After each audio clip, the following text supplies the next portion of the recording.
Misterios de la historia. En 1976, George y Kathy Lutz huyeron aterrorizados de su residencia situada en Long Island. Afirmaban que la casa de sus sueños estaba plagada de espíritus malignos. Not something we're taught about, not something we understand, but it's out there. It's a true story. 14 meses atrás, la casa había sido el escenario de una masacre brutal. ¿Era entonces un gran fraude? I think it was proven that they were actively involved in planning a deliberate hoax. Amityville, horror o fraude. En diciembre de 1975, la casa situada en la avenida Ocean 112 Amityville se encontraba vacía, y todos en ese pintoresco suburbio de Long Island sabían por qué. En horas de la madrugada del 13 de noviembre de 1974, Ronald DeFeo, hijo, de 23 años, tomó un rifle de caza de gran potencia y asesinó a los 6 miembros de su familia mientras dormía. Si bien DeFeo aún está cumpliendo 6 condenas consecutivas de 25 años de prisión en cadena perpetua, continúan los perturbadores misterios sobre los asesinatos. To this day, no one is certain how Ronald DeFeo Jr. killed his parents, 2 brothers and 2 sisters, and nobody heard a thing, how none of them even woke up. 13 meses más tarde, y a pesar de la trágica historia de la casa, los recién casados George y Kathy Lutz decidieron comprar la encantadora residencia colonial holandesa, situada en las pintorescas riberas de Amityville. 28 días después, el 14 de enero de 1976, George, Kathy y los 3 hijos del matrimonio anterior de esta abandonaron la casa y todos sus bienes. En su primera entrevista de televisión en más de 20 años, los Lutz sostienen que fueron expulsados de la casa de Amityville por fuerzas sobrenaturales contrarias. There were too many things happening too often and confronting us constantly. The sense for our very lives was there, and we chose to go and not return. Llevándose con ellos solo unas pocas mudas de ropa, los Lutz buscaron refugio en la casa de la madre de Kathy, que estaba cerca. Poco más de una semana de haber huido de la casa, contactaron a William Weber, abogado del asesino convicto Ronald DeFeo, hijo. When I first met with the Lutzes, they told me a story about incidences that occurred to them and their children as a result of what they described was a phenomena in the house. And they wanted to know if I had any evidence during the trial or during my investigation that could help them. I didn't believe 90% of what they were saying, but admittedly I was interested in writing a book on the case. The book that we were contemplating had 3 parts to it. Whether DeFeo was a cold-blooded killer, whether he was criminally insane, or whether he was possessed by some supernatural force. And the reader was going to be left to decide for his or herself what Ronnie DeFeo was. William Weber quería publicar la historia de extraños fenómenos de los Lutz como parte de su libro. Estos, sin embargo, sostienen que rehusaron firmar el contrato una vez que descubrieron que uno de los socios de Weber era Ronald DeFeo, hijo. As far as we're concerned, we went to Mr. Weber in good faith. The idea that Mr. DeFeo was going to receive monies from this enterprise was just not something that made any sense to us to even consider. The next phone call from William Weber was wanting a press conference, which was something I really didn't want to do. And he said that if we didn't meet with him, that he would send the reporters to the school where the children were going, and they would get the information from the children. And under that threat, I agreed to the newspaper conference. La rueda de prensa se celebró en las oficinas de William Weber el 16 de febrero de 1976. Si bien los Lutz pusieron fin a su sociedad con William Weber a partir de entonces, las noticias sobre el relato de fantasmas de los Lutz se propagaron rápidamente, atrayendo caravanas de vecinos preocupados y de curiosos a la recién doblada Casa de Horrores de Amityville. Entretanto, George Lutz contactó a un puñado de investigadores de fenómenos paranormales de la zona, en lo concerniente a los extraños fenómenos de la casa. Uno de ellos era el difunto Stephen Kaplan, fundador del Instituto de Parapsicología de los Estados Unidos en Long Island. La siguiente fase de la controversia estaba a punto de empezar. My husband Stephen first became involved in the Amityville case when he got a call from George Lutz saying that he would like Steve to come and investigate the house. And I said to George Lutz at the time, I'm going to investigate. My fee is $0. Because if you're lying, I'm going to verbally rip you apart. The Lord help you if you're lying to me, because I don't like lies. My time is precious. I'm going to waste it with garbage. Días después, George Lutz suspendió repentinamente la investigación de Kaplan. When his credentials wouldn't check out and I found out he was representing himself as a vampirologist, we told him it was unfortunate, but we would have no more to do with him. Los Kaplan dijeron que los Lutz les ofrecieron una razón muy distinta para cancelar su investigación. George Lutz said, well, you talked to the press. We didn't want any publicity. And Steve said, well, if you don't want any publicity, what'd you call a press conference the other day? We never called that press conference. William Weber called. Al día siguiente, Stephen Kaplan le informó a un periódico de Long Island que creía que el caso de Amityville era un engaño, su primer golpe en lo que se convertiría en una cruzada de 20 años para presentar la historia de los Lutz como un fraude. I'm not on the take. I don't sell out, and I believe in integrity. Mr. Kaplan told us rather clearly that Channel 7 was going to make him a star. Evidently, since I didn't contribute to helping him become famous, the only other way for him to become famous was to call the whole thing a hoax. Si bien lo que en realidad había sucedido entre Kaplan y los Lutz siguió siendo el asunto de la discusión, George y Kathy continuaron su búsqueda de un investigador de fenómenos paranormales. Se sumó Laura DiDio, entonces una aspirante de periodista de 19 años, acompañada de un canal de noticias local. At the time, I'm an aspiring reporter. I just wanted to be Lois Lane, Brenda Starr, Lana Lang. I said, wow, this would be a great story for the TV station. The Lutzes at the time were not talking to anybody. They did not really want to talk to the media. Laura DiDio, he was the first person that came to us and said, look, I don't want anything to happen here that will hurt your family, and I'd like, if you don't mind, to check out the credibility of people that you involved in this investigation. Young as I was at the time, I was still a cynical New Yorker. One of the things that struck me about their story is they seemed genuinely frightened and genuinely moved by whatever had happened to them in this house. Pocos días después, DiDio presentó a los Lutz a los autoproclamados demonólogos Ed y Lorraine Warren. Tras su primera reunión, George y Kathy acordaron permitir que los Warren investigaran.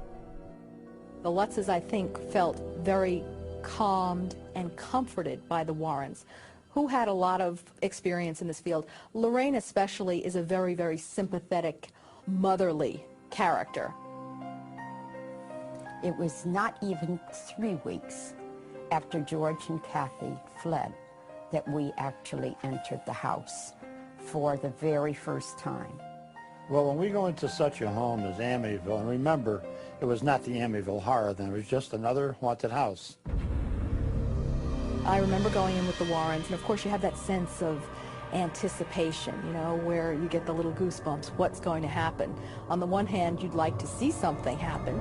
On the other hand, you're a little afraid and spooked that if something does happen, you don't want to be in the eye of the storm.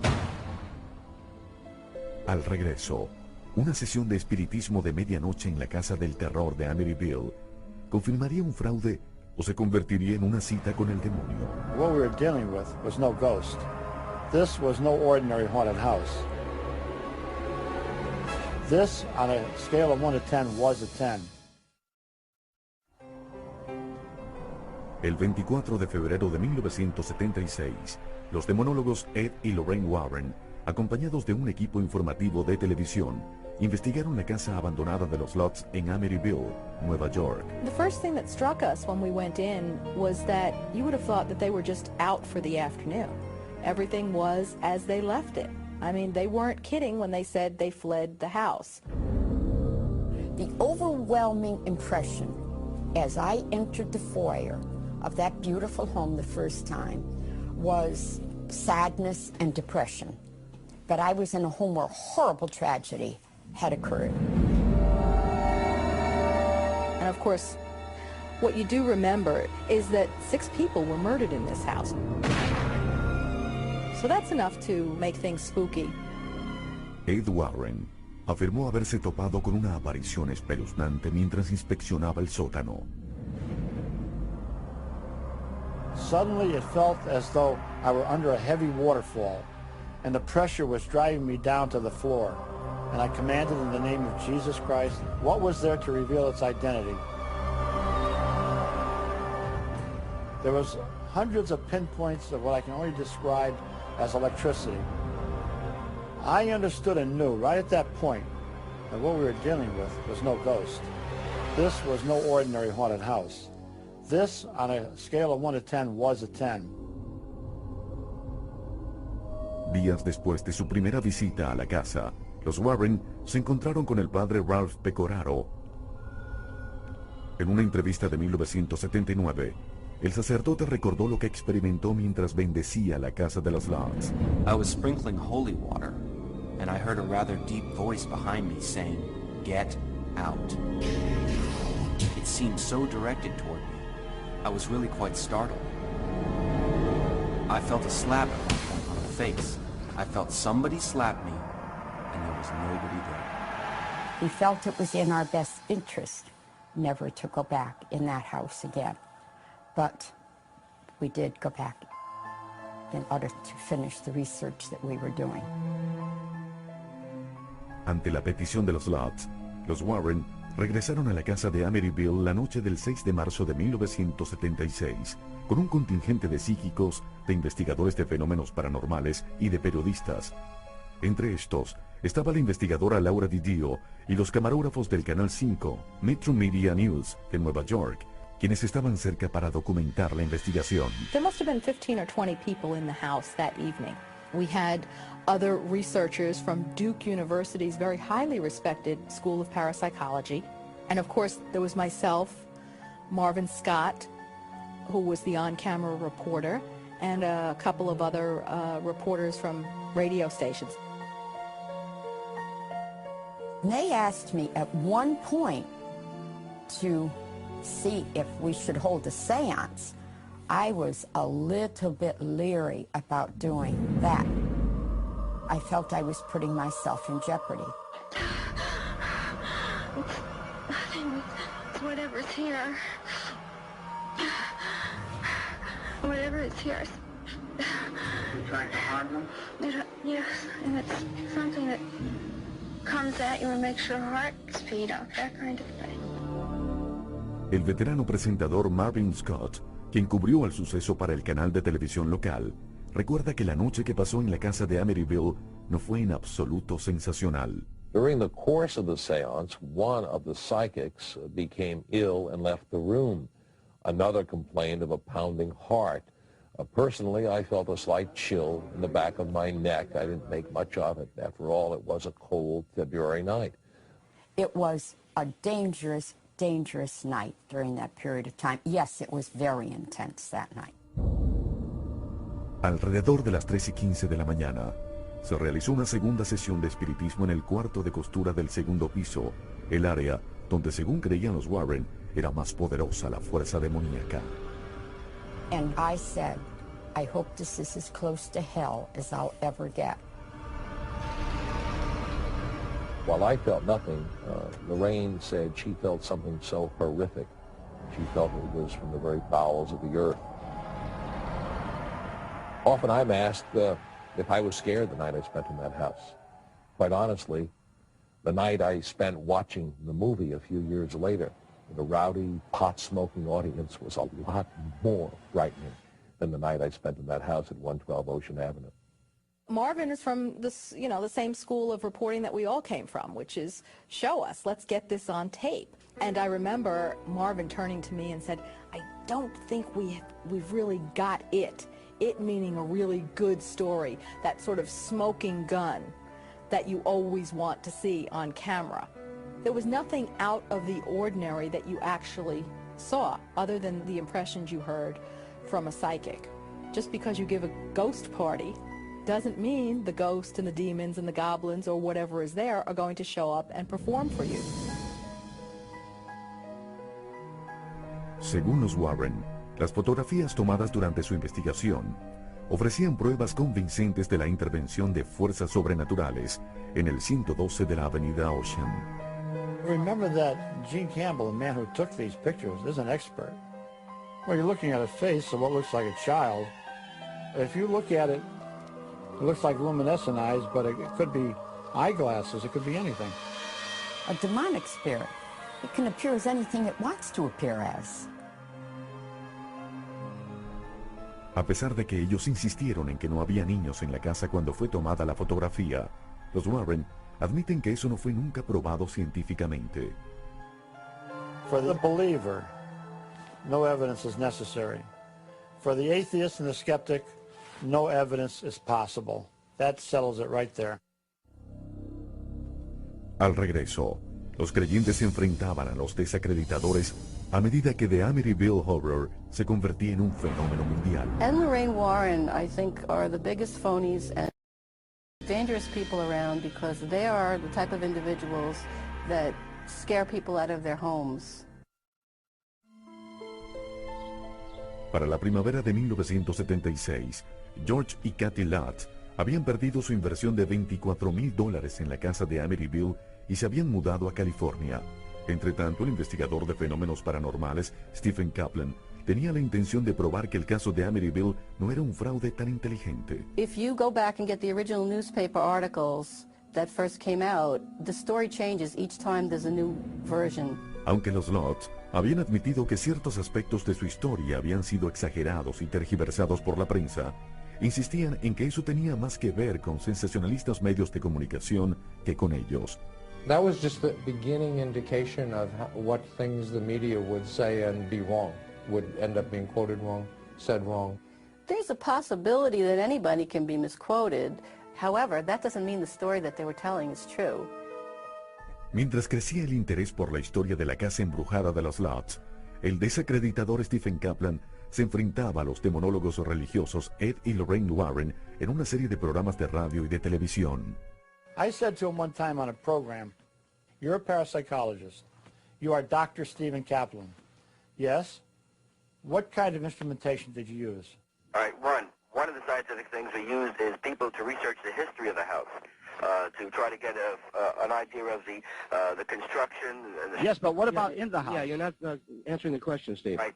We had people with electric equipment inside the house. What would you call that equipment?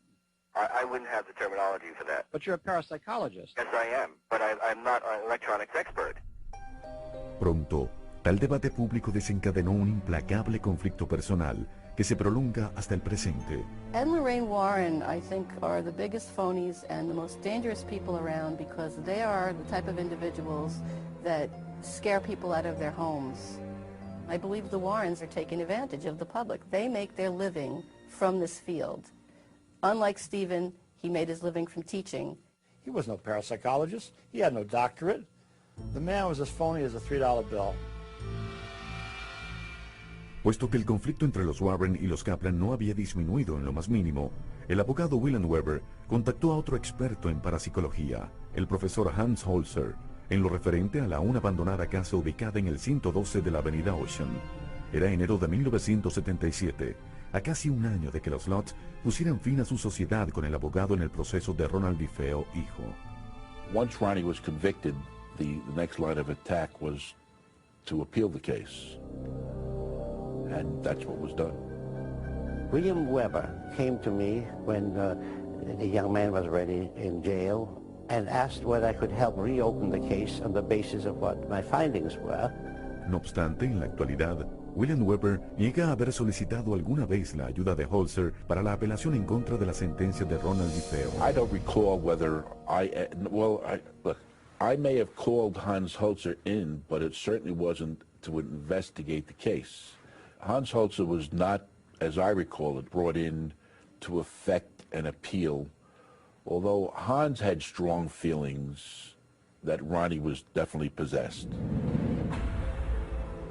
El 13 de enero de 1977, Hans Holzer visitó el 112 de la avenida Ocean, acompañado de la gran medium Ethel Johnson Myers, quien, haciendo uso de sus facultades psíquicas, lanzó la teoría de que la casa había sido construida sobre un consagrado cementerio indio. The Indian force takes over. When it takes over, it's deadly. Las fotografías tomadas durante la investigación de Holzer mostraron lo que éste creyó era evidencia de actividad paranormal.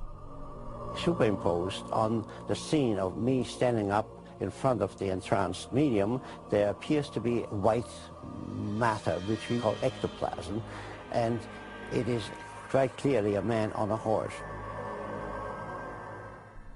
Hans Holzer continuó su investigación en la Sociedad Histórica de Amityville, donde el curador reveló que el esqueleto de un jefe indio había sido descubierto en la avenida Ocean durante la primera parte del siglo XX.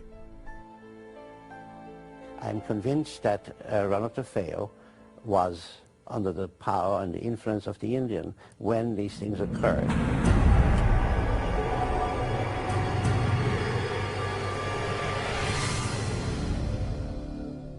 Sin embargo, los siempre escépticos Kaplan cuestionaron las intenciones de Holzer. I think Dr. Holzer is heavily into mixing truth with fiction. He had a contract for a book about the Amityville case, so he had a motivation to say that there was something there. I know that a lot of the things in the books that he wrote were disproved. There was no Indian burial ground under the house. The Indians did not bury their dead near the water. Hans Holzer, I believe, just decided to put it there because it was more convenient.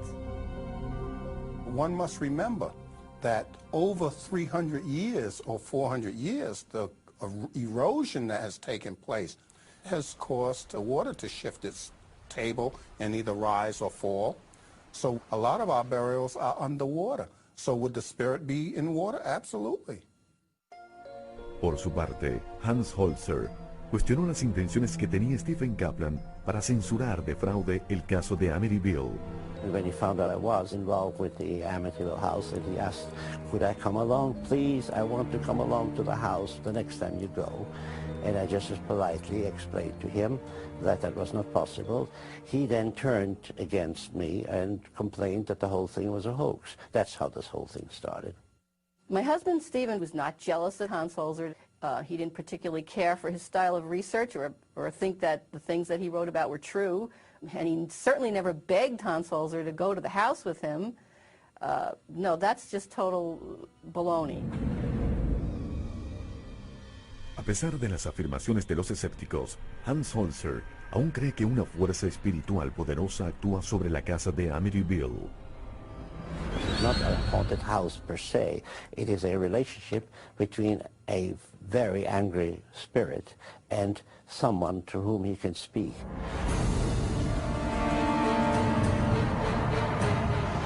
I personally have great sympathy with the Indian chief because his land, his tomb, was desecrated. But on the other hand, there was murder. A continuación, The Amityville Horror se convirtió en una industria artesanal en medio del ardor de la polémica. If you compare the original edition of the hardcover version with the first paperback edition, you will see hundreds and hundreds and hundreds of changes. En las primeras semanas y meses que siguieron a su huida de la casa del terror de Amityville, George y Kathy Lutz afirmaron haber grabado una serie de cintas magnéticas en un intento por hallar el sentido de los 28 terribles días que pasaron allí. Si bien recordaban sucesos específicos y sus reacciones frente a estos, les fue difícil precisar las horas y las fechas exactas. In the process of doing those tapes, we discovered how many things we remembered individually from a different point of view or a different perspective. If I were to describe a noise that was incredibly loud, like the marching band walking around downstairs, Kathy could be asleep through it. And I couldn't understand how anybody could sleep through such a thing. But she could wake up and remember being touched from behind by someone when there was no one else in the house. Lo que empezó como una historia de interés local en la prensa de Long Island y Margot Kidder y alardeando de una llamativa campaña, la película llegó a convertirse en uno de los mayores éxitos de taquilla del verano, produciendo cerca de $80 millones en taquilla. No obstante, días antes del estreno de la película, el abogado William Weber informó a la Associated Press que él había participado en la creación de la historia y que entonces estaba demandando a George y a Kathy Lutz por robar las ideas que les había sugerido como parte de su nunca desarrollado proyecto de libro en 1976. When I first met with the Lutzes, we spent literally, I would say, 5 or 6 hours over several bottles of wine that they graciously produced. And that's when talk as to the slime on the doors and the toilets and around windowsills took place.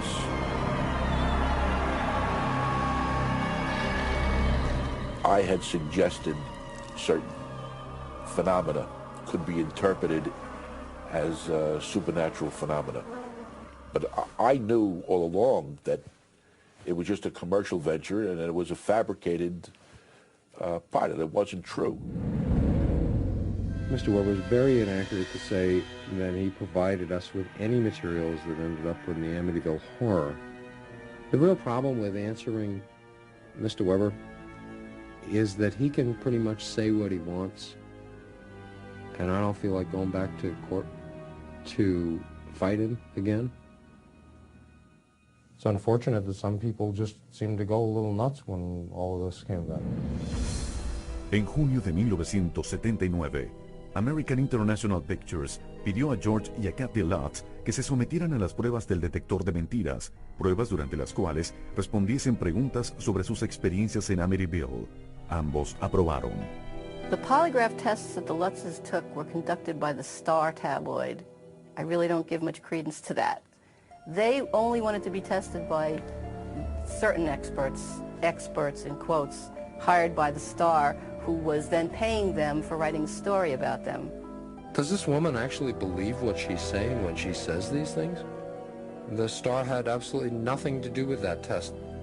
When American International Pictures said they would pay for the tests, we said we would like them to be with the most qualified people that they can find. They picked Chris Gugas and Michael Rice, who were considered at that time, I think, number 3 in the country for conducting the test.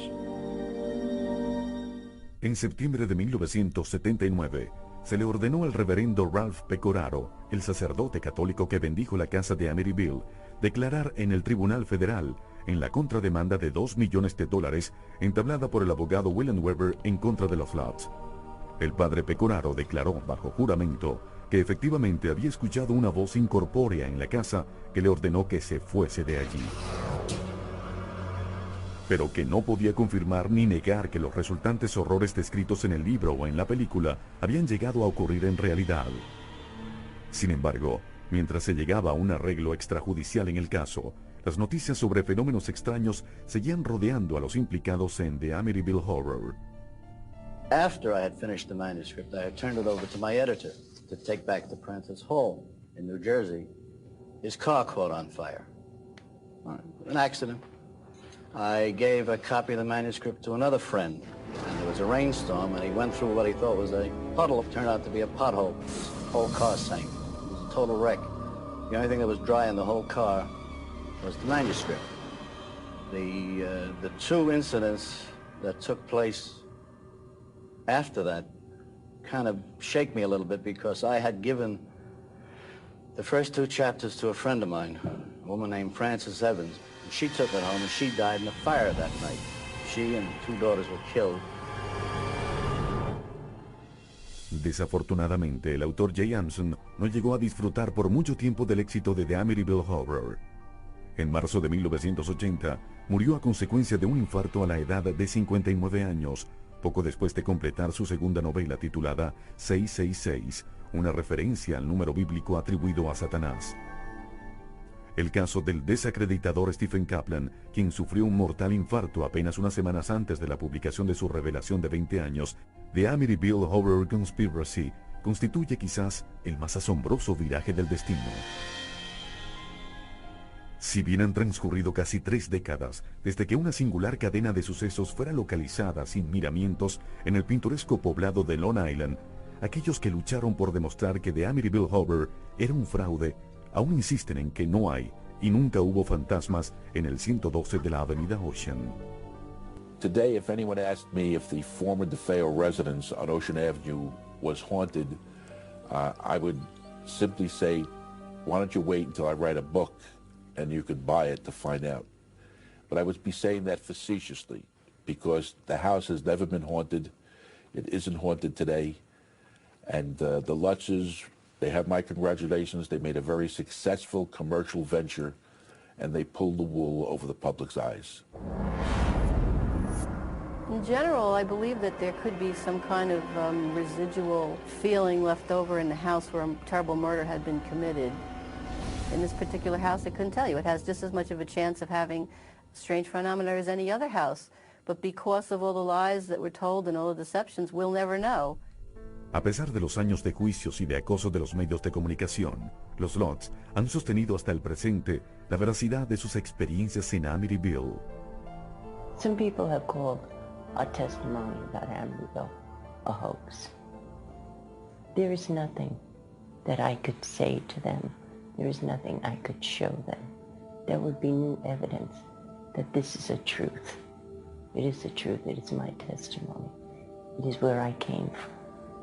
And to judge another's testimony, not having experienced it, not having gone through it, or been touched by it, you don't have the right to. Yours is just an opinion. And the opinion doesn't hold water. I believe this has stayed alive for 25 years because it's a true story. It doesn't mean that everything that's ever been said about it is true. Certainly not a hoax. It's real easy to call something a hoax. That's what I wish it was. It's not.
Creció hasta convertirse en 1977 en un arrebato de los medios de comunicación nacionales que puso directamente a los Lutz bajo el foco de la mirada del público. The whole Amityville horror began to take on a life of its own. This is a couple of years after The Exorcist, so maybe people were just in the right frame of mind for a really good ghost story. But the interest in this house and what happened there rose to a fever pitch. El primer artículo nacional que describió el suplicio de 28 días de los Lutz apareció en la edición de abril de 1977 de la revista Good Housekeeping. El artículo había sido escrito por Paul Hoffman, quien un año antes había conocido a los Lutz a través del abogado William Weber. At that point, I was interested in writing a book on the case, and I had brought in Paul Hoffman to assist me in writing the book. Hoffman never had permission from us to go ahead and print that article. We sued Good Housekeeping, we sued Hoffman, we sued Weber. Poco antes de mudarse a California, en la primavera de 1976, los lots fueron presentados a Dan Mosman, un editor de la compañía editorial de Prentice Hall. Mosman se sintió intrigado por la historia de los lots y recomendó contratar a Jay Anson, un escritor de renombre de películas documentales, para que escribiera un libro basado en sus experiencias, al cual Anson sugirió llamar The Amityville Horror. Kathy and I agonized over the decision whether this should be a book, whether we should stand up to the ridicule that was obviously going to happen. The choice was ours. It was a free choice. We made it together. The Amityville Horror fue publicado en el otoño de 1977. Su subtítulo lo declaraba audazmente: una historia verídica. Si bien las críticas eran muy diversas y fuertes, pasando de boca en boca y reforzadas por una campaña nacional de publicidad, hicieron que el libro empezara a causar sensación. Entretanto, el implacable Stephen Kaplan intentaba convencer al público de que esa supuesta historia verídica era un fraude total. If you compare the original edition of the hardcover version of the Amityville Horror with the first paperback edition, you will see hundreds and hundreds and hundreds of changes that they made. According to the hardcover, the priest was driving on the expressway when the hood of his car suddenly flew open and smashed his windshield. This was impossible because he was driving a Chevy Vega and the hood opened the other way. It couldn't have smashed the windshield. So they changed it to a tan Ford in the paperback. George Lutz claimed that the front door flew off its hinges, and what it was the screen door. The wooden door was still there in place. When we saw the house, it was the screen door that was hanging, and in winter on Long Island next to the water, it's not unusual to lose a screen door. When George and Kathy Lutz said to Jay Anson in those tapes that the door exploded before their very eyes, Jay Anson didn't explain how it happened. It's a telepathic illusion. There was no physical door exploded. In other words, you and I could be in a room together. You see a ghost, I don't see it. That's because the ghost has projected its image to you, not me. And that's what George and Kathy would see many times, and that's how ghosts are seen, telepathically. Pero los errores fácticos y los ornamentos dramáticos encontrados en el libro de Jay Anson demostraron que los Lutz conspiraron para crear un fraude. When you change a Chevy Vega to a tan Ford because it doesn't fit your profile of what happened to the priest, that's an out-and-out deception. I don't think anything can be 100% accurate, but when you read something as nonfiction, I think the public has a right to demand that the large majority of what's in there is the truth. El abogado William Weber sostiene que los Lutz siempre planearon sacar provecho de la tragedia de crímenes de DeFeo, partiendo desde el momento en que decidieron comprar la casa. The Lutz's game plan was to make a commercial venture of their living in the DeFeo residence. There's no question in my mind that that was their aim and their goal. Why would Weber accuse us of concocting a hoax with him and then make us swear in a contract that he wanted us to sign that we would absolutely tell the truth and agree to take polygraph tests? William Weber at no time intimated that the Amityville case was a hoax. He was not committed to parapsychology, but he told me more than once that he was fully convinced that the possession theory was the most likely. If he has said that he thought it was a fraud, well, he has his reasons for it. I don't know what they are, but it's not true. Let's pursue the theory that, in fact, the Lutzes had this grand master scheme, that they were going to come in, create a haunted house story. First of all, they left their whole investment, their life savings, was wrapped up in this house. There have been lots of haunted house stories throughout the ages, but you don't know which ones are going to take off and capture the public's imagination. The odds would be against them making a lot of money off of a haunted house. The thing is this, that if you're going to create a hoax, you're going to make sure that you get your share of the money. Now remember that George and Kathy made some money, but they didn't make the money that the producers and Jay Anson made. They became wealthy. George and Kathy never did. Pero ¿cuánto llegaron a beneficiarse los Lutz de The Amityville Horror? I think we probably made a little over $250,000 from the original book. Somewhere around $160,000 from the movie, total to date. More than 1/3 of that went to lawyers easily. Well, not so easily. Defending lawsuits. Una de las primeras demandas entabladas contra los Lutz fue presentada por Gene y Barbara Cromartie, quienes compraron la casa de la avenida Ocean en la primavera de 1977.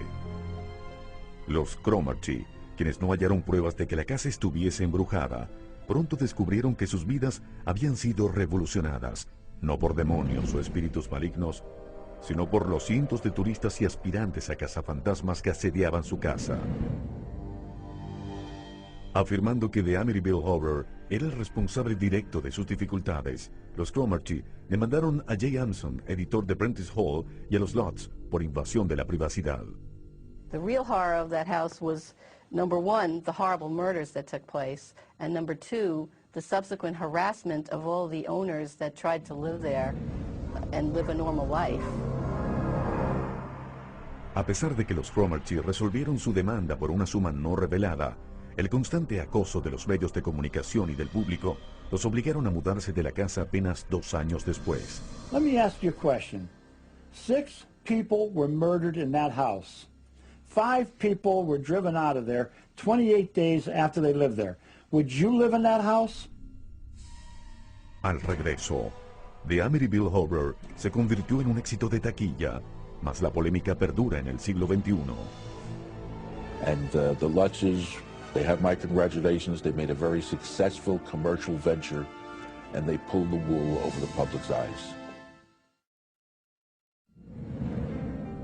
Tras el extraordinario éxito de la novela de Jay Anson, que pasó por 30 ediciones y vendió más de 10 millones de copias, la versión cinematográfica de The Amityville Horror fue presentada por American International Pictures el 27 de julio de 1979.